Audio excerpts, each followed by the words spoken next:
NEET NEET NEET NEET में cheat, भाई NTA का लोग विरोध कर रहे हैं। कई लोग हमारे पीछे आप देख रहे हैं और इंडिया न्यूज़ लगातार इस पर कवर कर रहा है। तमाम केस जुड़ रहे हैं और तमाम लोग इस वक्त हमारे साथ मौजूद हैं। सबसे पहले हम सब के बारे में बताते हैं। डॉक्टर भी हमारे पास हैं, नेता भी हमारे पास हैं और वकील भी हमारे पास हैं, और वो छात्र भी हैं जो इस नीट एग्ज़ाम में पार्टिसिपेट किए थे। खैर, नज़र डाल लेते हैं आज सुप्रीम कोर्ट पर। सुप्रीम कोर्ट का आज फैसला आया कि 1563 बच्चे जिन्हें ग्रेस मार्क दिया गया है उनको री एग्ज़ाम कराने का जजमेंट मिला। लेकिन 1563 बच्चे जो ग्रेस मार्किंग जिनकी हुई थी वो चाहे तो री एग्ज़ाम दे सकते हैं, और अगर वो नहीं चाहते तो वो नहीं दे सकते। क्या इस जजमेंट से, आप सुप्रीम कोर्ट के वकील हैं, आप बताइए क्या इस जजमेंट से आप सही है या गलत है जज? सबसे पहले तो मैं बताना चाहूँगा कि यहाँ पर बात 1563 लोगों की है ही नहीं। हाँ। जब 4 जून को जब हमारे यहाँ लोकसभा के नतीजे आ रहे थे तो उस समय पर तुरंत शाम को 6 बजे हमें मुझे पता चला कि नीट का रिजल्ट आ गया है। जब उसके बाद में देखा गया 1-2 दिन बाद जब उसकी रैंक की लिस्ट आई, तो जब रैंक की लिस्ट में ये देखा गया कि 718 और 719 नंबर भी लोगों के आए हैं। चूंकि जब ये एग्ज़ाम के बारे में मैं लोगों को बताना चाहूँगा कि ये जो एग्ज़ाम होता है, अगर बच्चा पूरे क्वेश्चन सही करके आएगा तो उसके 720 मार्क्स आएंगे, क्योंकि सही आंसर देने पे 4 मार्क्स मिलते हैं और गलत में -1 होता है। तो अगर उसका एक गलत भी होता तो 715 आने चाहिए थे, और अगर वो छोड़ के आता तो 716 आने चाहिए। जब 718 719 आए और ये चीज़ जब ट्रेंड करने लगी ट्विटर पर, जब जाके एनटीए जागता है अरे ये क्या हो गया हमसे, फिर वो आके एक थ्योरी देता है कि भैया 1563 लोगों को ना हमने ग्रेस मार्क्स दिए थे। सच्चाई ये है, अगर आपको ग्रेस मार्क्स देने हैं, पहली बात, आज तक के इतिहास में गलत क्वेश्चन के अलावा कभी भी किसी भी एग्जाम में ग्रेस मार्क्स नहीं दिए गए। दूसरा, अगर आपको ग्रेस मार्क्स देने थे तो क्या आपने मिनिस्ट्री ऑफ एजुकेशन से परमिशन ली, क्या आपने एनएमसी से परमिशन ली, क्या आपने मिनिस्ट्री ऑफ हेल्थ से परमिशन ली? आपने बिना किसी से परमिशन लिए कैसे आपने उसको कर दिया? दूसरा, अगर आपने सच में ग्रेस मार्क्स दिए थे तो जिस दिन रिजल्ट निकाला उस दिन आपने क्यों नहीं बताया कि मैंने ग्रेस मार्क्स दिए 1563 लोगों को? ये थ्योरी बाद में जब लोगों को पता चल गया कि मैनिपुलेशन हुआ है तो ये लोग थ्योरी लेके आए और ये लोग अब उसी के पीछे खेल रहे हैं। पूरा सुप्रीम कोर्ट को इन्होंने उस पीछे लगा दिया कि 1563 पर की मुद्दा ये है कि आज 620 से लेकर 720 तक 50-60 हज़ार लोग एंटर हो गए, मतलब 50,000 लोग एक्स्ट्रा हो गए, 400 गुना लोग ज़्यादा आ गए। तो जो गवर्नमेंट सीट के लिए लड़ाई है वो तो वहीं खत्म हो गई ना, क्योंकि आपके जहाँ पर 10,000 15,000 लोग होते थे, आज वहाँ पर 60,000 70,000 लोग हैं। तो सच्चाई ये है कि ये गुमराह किया जा रहा है कहीं ना कहीं। और वही वाली बात है कि अभी तक आटे में नमक मिलता था, किसी को पता नहीं चलता था, इस बार गलती से नमक में ही आटा मिला दिया गया है, तो हर आदमी उसकी बात करने लगा है। पहले भी होता रहा है। तो मैं यही बोलना चाहूँगा कि ये 1563 लोगों का मुद्दा नहीं है, और ये मुद्दा जो है लाखों बच्चों को दिया गया है। इसकी निष्पक्ष जांच होनी चाहिए, और निष्पक्ष जांच या तो सुप्रीम कोर्ट की कमेटी के अंडर में हो, या तो माननीय मोदी जी इसमें सीबीआई को जांच कराएं। इसकी जांच होगी जब ही दूध का दूध पानी का पानी होगा, और री नीट का एग्जाम हो, और आने वाले टाइम में ट्रांसपेरेंसी रहे। इस चीज़ का एनटीए या जो भी एग्जाम कंडक्टिंग बॉडी रहे वो सुनिश्चित करे। आपने एक बात कहा, जांच होनी चाहिए। जैसे एनटीए खुद की टीम गठित करके जांच कर रही है, और अभी आपने सवाल उठाया एनटीए पे ही कि उसकी टीम, जैसे सीबीआई या तो जांच करे या तो सरकार जांच करे, तो एनटीए की जांच से आप वो नहीं है। मैं एक बात बोलना चाहता हूं भाई, अगर इंडिया न्यूज़ के कुछ एम्प्लॉय कुछ घपला करते हो और मैं आप ही को बना दूं कि भैया आपको इंडिया न्यूज़ के घपला निकालना है, तो क्या आप निकालेंगे? समझ गया, बिल्कुल समझ गया। हमारे साथ डॉक्टर भी मौजूद हैं। कितना मेहनत लगा यहाँ तक पहुँचने में? सर मेहनत ऐसा लगा कि एक तो मेहनत अपनी पर्सनल लाइफ के लिए लगा, एमबीबीएस करी, और आज जब ये लाखों बच्चों का दर्द देखा तो एसी रूम से निकल के मन किया कि जंतर मंतर पे इनके साथ जाके बैठा जाए।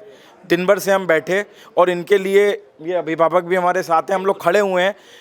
हमारा कोई मुद्दा नहीं है, बस एक ही मुद्दा है, सीबीआई से निष्पक्ष जाँच कराई जाए, री एग्ज़ाम हो और ट्रांसपेरेंसी आई। आपने एक बहुत अच्छी बात बोली, क्या एनटीए की जांच से आप सहमत क्यों नहीं हो? उसका कारण ये है कि अगर आप चोर का से ही सर्टिफिकेट मांगोगे तूने चोरी की, तो वो कभी नहीं बताएगा। अगर कुछ नहीं हुआ तो फिर होने देते हैं ना जांच, सर पता चल जाएगा ना। और एक सबसे इंपॉर्टेंट चीज़ है, 1567 बच्चे जो भी ये हैं, ये आपने किस बिहाफ पे इनको ग्रेस दी, क्यों दी, मतलब कैसे पता चला? मैं एनटीए के डायरेक्टर से पूछना चाहता हूँ, आपको वो 1500 लोगों के बारे में पता कैसे चला? क्या अवतार हुआ, भगवान आके बता के गया? क्योंकि ऑनलाइन एग्जाम तो है नहीं, ऑफलाइन एग्जाम है। आपने कौन से सीसीटीवी कैमरे से पूरे 24 लाख बच्चों पे नजर रखी और उनमें से 1500 बच्चे आपको पता चले कि भाई साहब ये लेट आए थे? एनटीए ने भ्रष्टाचार किया है इंटरनल सेटिंग से, और ये 1500 बच्चे नहीं सर, कम से कम 1.5 लाख लोगों को बैक साइड से एंट्री दी गई है, जिससे इनके जैसे लाखों लोगों के पेरेंट्स के बच्चे जो 16-16 घंटे पढ़ते हैं, गरीब का बच्चा, मजदूर का बच्चा, ये पढ़ाई करना छोड़ देंगे, डॉक्टरी का सपना खत्म हो जाएगा। क्योंकि अगर इसी तरीके से करना है तो एग्जाम बंद कर दीजिए ना। भाई हम बता रहे हैं, हमने जो देखा, एग्ज़ाम का फॉर्म पहले तो ओपन हुआ, उसके बाद विंडो क्लोज हुआ, फिर 1 महीने बाद 1 दिन के लिए विंडो ओपन हुआ था। तो ये भी तो उसमें पता लगाना चाहिए कि उस विंडो में जब 24 घंटे के लिए ओपन हुआ तो किन किन बच्चों का वहाँ पे फॉर्म अप्लाई हुआ। सर देखिए, इसमें सारे चीज़ें हैं, सारे मुद्दे हैं। मैं बस एक ही चीज़ कहूँगा, एनटीए सिर्फ बातों को घुमा के आई वॉश कर रहा है और वो 1500 ग्रेस मार्क्स के बच्चों की बात कर रहा है। मैं बार बार कहूँगा, अगर सीबीआई निष्पक्ष जांच करे, मैं आपको गारंटी देता हूँ 15 दिन में ये सिद्ध हो जाएगा कि ये भारत के दलालों ने मिलके हज़ारों लाखों जो डिजर्विंग बच्चे हैं उनके साथ दलाली की और एनटीए में उनने घूस दी। और ये बेचारा गरीब का बच्चा जो अपनी मेहनत से 16-16 घंटे पढ़ के गवर्नमेंट सीट लाता, अब वो पीछे। और सबसे पहले सुप्रीम कोर्ट ने आज जो किया वो बहुत अच्छा किया। इसके ऊपर चल के सबसे पहले सुप्रीम कोर्ट को काउंसलिंग रोकनी चाहिए। बिल्कुल। अगर काउंसलिंग नहीं रुकी तो जिसने चोरी की थी वो डॉक्टर बन जाएगा और मेहनत वाला बच्चा यहाँ खड़ा रह जाएगा। तो काउंसलिंग रोकनी चाहिए। हमारे साथ छात्र नेता भी हैं, कई एग्ज़ाम को इन्होंने जो है खारिज करवाया और लगातार पटना से हैं और इस एग्ज़ाम पे लगातार इनकी जो रोकथाम चल रही है, जो इनका लगातार जो इस एग्ज़ाम पे ये अपनी छात्र शक्ति के साथ पेश आ रहे हैं, वो जो है दिखाई दे रहा है। एक बात बताइए, अगर आपको 650 नंबर इस नीट में दे दिया जाएगा, ठीक है, 650 नंबर का आप क्वेश्चन करके आए और मार्क्स आपको 720 मिले हैं, फिर आपसे ये कहा जा रहा है आप एग्ज़ाम चाहे दें या चाहे ना दें, तो इस मुद्दे पे, मतलब इस परिस्थिति में आप क्या करना चाहेंगे? देखिए, ये तो अभ्यर्थी क्या करेंगे, अभ्यर्थी ही बताएंगे। नहीं, देखिए हमारा सवाल, मैं बता रहा हूँ, लेकिन इस पूरे मामले में पर्दे के पीछे का जो खेल चल रहा है उसके तरफ कोई चर्चा ही नहीं हो रही है। ये तो सिर्फ दिख रहा है कि grace mark, grace mark, grace mark. बताते पर्दे के पीछे का खेल। जी, पर्दे के पीछे का खेल मैं बता रहा हूँ। ये नीट परीक्षा में पहली बार पेपर लीक नहीं हुआ है और न ही ये पहली घटना है, न ही ये अंतिम घटना होगी। अगर हमारी सरकार चाहेगी कि ये अंतिम घटना हो तो इसके लिए सबसे पहले सरकार को ये करना होगा कि जितने भी लोग इसमें, चाहे बड़े बड़े कोचिंग संचालक, बड़े बड़े नेता, IAS IPS अधिकारी शामिल है इसमें, उनको नहीं पकड़ के जेल भेजा जाएगा, तब तक नहीं रुकने वाला है। ये पहली बार नहीं हुआ है, हम एक उदाहरण के तौर पे बता रहे हैं। 2003-4 में आप चले जाइए, नालंदा, बिहार के नालंदा एक रंजीत जॉन का नाम आया था जो मेडिकल में सेटिंग कराता था। उसको 2020 में हमारे राज्य के प्रमुख नेता ने विधानसभा का टिकट दिया। इस बार 2024 में लोकसभा चुनाव में पेपर लीक कराने वाले और पेपर लीक कराने वाले को संरक्षण देने वाले को टिकट मिला और वो चुनाव भी जीत जाते हैं। तो ये पूरा खेल पॉलिटिकल है और पेपर लीक के पैसे से, धांधली सेटिंग के पैसे से चुनाव लड़ा जाता है। सरकार से हम ये मांग कर रहे हैं, मोदी जी जो ऐतिहासिक रूप से तीसरी बार ये जो प्रधानमंत्री बने हैं, तो इनको एक काम भी करना चाहिए कि ऐतिहासिक रूप से आप जांच करवाइए। सुप्रीम कोर्ट के किसी भी सिटिंग जज के निर्देशन में आप CBI जांच करवाइए और जो भी इस पेपर लीक और धांधली सेटिंग में संलिप्त हो सब पे आप कठोर कार्रवाई कीजिए। 6 से 8 महीना के अंदर स्पीडी ट्रायल करके आप सजा दिलाइए। 15 साल से अधिक की सजा होनी चाहिए और जितनी भी संपत्ति इन लोगों की है, चाहे वो अभ्यर्थी पकड़ा जाए, सेटर पकड़ा जाए, दलाल पकड़ा जाए, सबकी संपत्ति जब्त कीजिए। और जितने अभ्यर्थी इसमें पकड़े गए हैं धांधली सेटिंग और पेपर लीक में, सबको आप 7 साल 10 साल के लिए प्रतिबंधित कीजिए, कोई एग्जाम नहीं दे सकता। और इस पूरे मामले में जो भी पकड़ा जाए, अगर वो कहीं से पहले से जॉब में है, उसको जॉब से बर्खास्त किया जाए। ऐसा मैं इसलिए कह रहा हूँ कि बिहार एग्जाम्पल है। 67वीं BPSC सिविल सेवा जिससे DSP SDO बनते हैं, उसका पेपर लीक हुआ। मैंने बिहार के मुख्यमंत्री नीतीश कुमार जी को क्वेश्चन भेजा था एग्जाम से पहले, परीक्षा रद्द हुई और उसके बाद पकड़ा गया तो उसमें DSP तक का नाम आया जो पहले सेटिंग से गया था और खुद सेटिंग कर OMR सीट बाहर ले जाकर रंगा जाता था, मेंस की कॉपियाँ बाहर ले जाकर लिखवाई जाती थी। ये साबित हुआ है आर्थिक अपराध इकाई की जांच में। तो क्या ये नीट में OMR सीट बाद में नहीं रंगा जा सकता है? एकदम रंगा जा सकता है। बिल्कुल। जब 1 महीने बाद 24 घंटे के लिए पोर्टल खोला जा सकता था तो कुछ भी किया जा सकता था, लेकिन फिलहाल अभी हमारे पास 2 मुद्दे हैं। पहला मुद्दा 1563 बच्चों का जो जजमेंट आया है कि वो चाहे नीट का पेपर दे सकते हैं, नीट का पेपर नहीं दे सकते। मैं एग्जाम्पल के तौर पे इस बच्चे का नाम लूँगा। अगर आपको जो है इस नीट एग्ज़ाम में ग्रेस मार्क मिले होते, फिर आपसे कहा जाता अगर आप चाहो तो एग्ज़ाम दे सकते हो, नहीं चाहो तो एग्ज़ाम नहीं दे सकते हो, तो उस वक्त आप क्या करते हैं? अगर बिना ग्रेस मार्क्स के मेरे अच्छे मार्क्स होते तो मैं नहीं देता, लेकिन ग्रेस मार्क्स अगर कम होते तो मैं देना पक्का पसंद करता।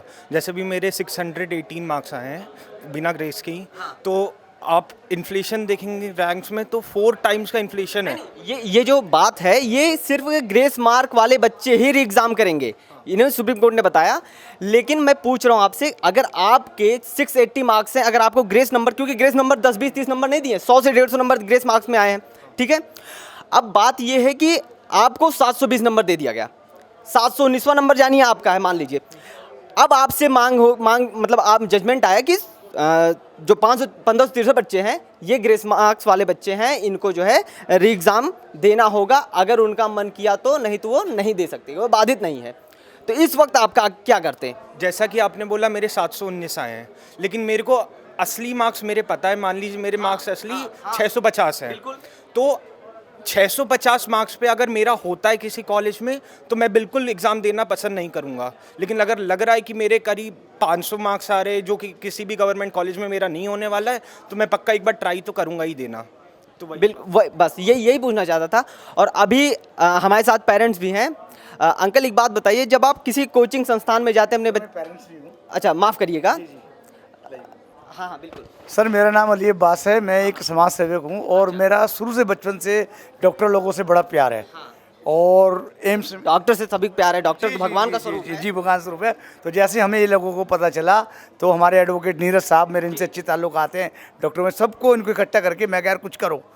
तो जब ये कह रहा, फिर उसके बाद सर एक स्ट्रिंग ऑपरेशन हुआ है, मीडिया ने जो किया है उसमें 67 लाख रुपए का घपला है। तो ये पूरे देश के 24 लाख बच्चों का मसला है। एक अभी स्टूडियो में हम लोग बैठे थे सर, तो राणा साहब ने इतनी प्यारी बात की कि दिल को छू गई। 1.5 से 2 करोड़ रुपए लगता है प्राइवेट में, और एक सरकारी उसमें 90,000 रुपये लगता है सर। तो आप देखिए, जो ज़मीन से जुड़ा हुआ आदमी, एक चाय बेचने वाले का तमन्ना है बच्चा अच्छा पढ़ने में एक्टिव है, और यह रिक्शे वाला है कि मैं अपने बच्चे को पढ़ाऊँ, तो सर वो अपना पेट काट के उसने पैसे इकट्ठे करके कैसे करके कमाई करते। अब वो इसका है तो कितने बच्चे उसमें डिप्रेशन में आ गए। तो उन्होंने मुझसे कहा कि अली बात जी कुछ हो सकता है, मैं क्यों नहीं होगा। तो हमारी तो यही है मोदी जी से हाथ जोड़ के और सबसे कि 24 लाख देश की भविष्य का सवाल है। पेरेंट भी हमारे साथ हैं। एक बात बताइएगा, जब आप किसी कोचिंग संस्थान में विजिट करते होंगे, वहाँ पे जब आप फीस जानते होंगे 1 लाख, 1.5 लाख, 2 लाख, तो उस वक्त क्या सोचते होंगे? वैसे सोचना यही होता है कि कितने भी फीस हो आप भर लो एक बार, और कम से कम बच्चा कामयाब हो जाएगा तो छुट्टी। भाई पैसे की अगर किसी के फ्यूचर से देखा जाए तो पैसों का कंपैरिजन नहीं कर सकते। मान लो 2 लाख भरने हैं तो किसी तरीके से आदमी भरेगा और बच्चा कामयाब हो गया तो उसके पैसे का रिवर्ट मिल गया उसे। लेकिन जैसा अभी रिजल्ट आया है, मैं बता दूं, पिछली बार 605 कट ऑफ थी लास्ट। अगर इनको आंकड़ों को आप जोड़ो तो अगले 3 साल में 605 से ज़्यादा बच्चे, इतने बच्चे ज़्यादा नंबर पा चुके हैं कि अगली साल और उसके अगली साल और उसके अगली साल की मेरिट क्लोज हो जाएगी। मतलब 1 साल में इतने बच्चे पा चुके हैं, कितने 3 सालों के बच्चे नहीं पाए हुए हैं 605 नंबर। आप दो जोड़ोगे तो अगली साल भी इन्हीं बच्चों से मेरिट फुल हो जाएगी, अगली साल भी हो जाएगी। इसका मतलब ये है कि ये तो सिर्फ इस साल की परेशानी नहीं है, ये फ्यूचर में और ज़्यादा परेशानी होगी।